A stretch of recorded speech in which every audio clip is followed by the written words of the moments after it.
Today's video guys, magpagiling tayo ng bigas guys. 30 kilos. May kabigatan din. Ayan. 30 kilos yan guys.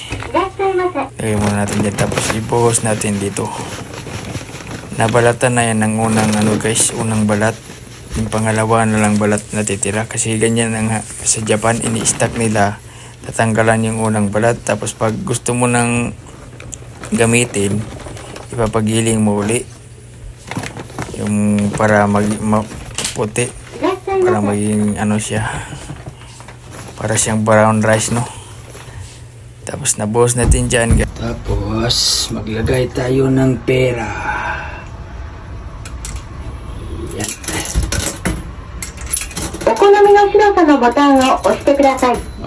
Ano mo oy? Kuri daw guys kay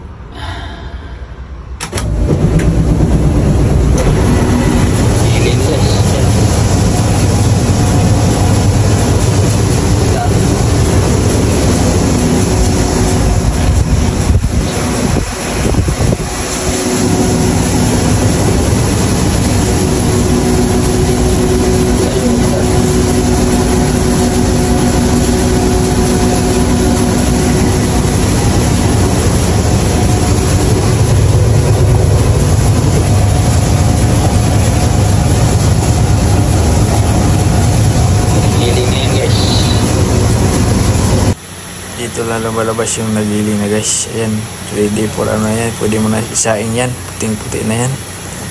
Tingnan nyo guys, init na init eh.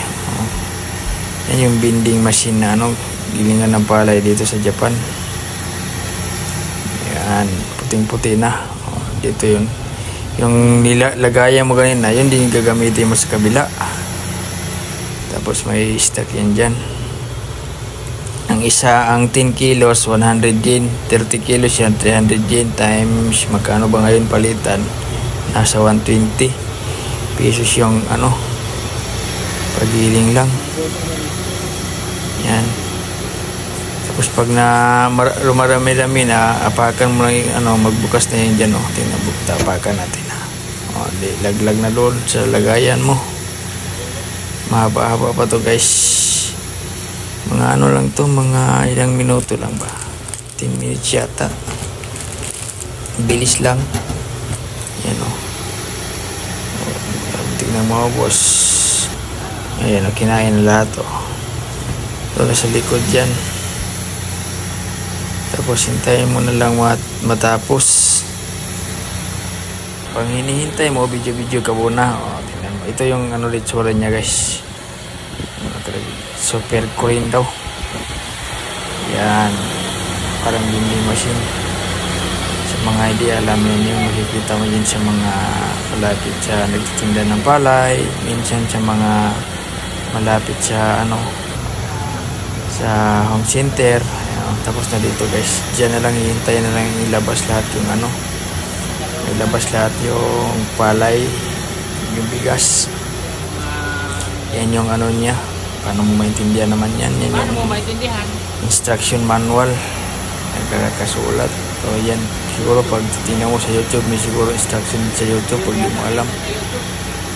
Pwede mo naman i-Google Translate yan.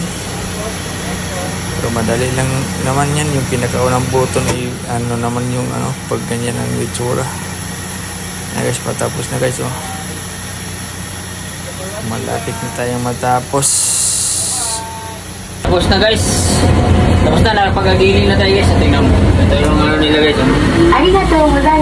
Sabi niya, thank you daw. Tapos apakan mo na lang ito guys para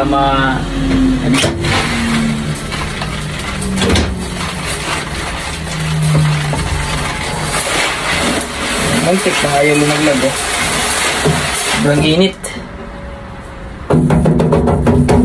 Sayang ang konti ng bigas. Tapos na tayo. Thank you for watching. Bye-bye.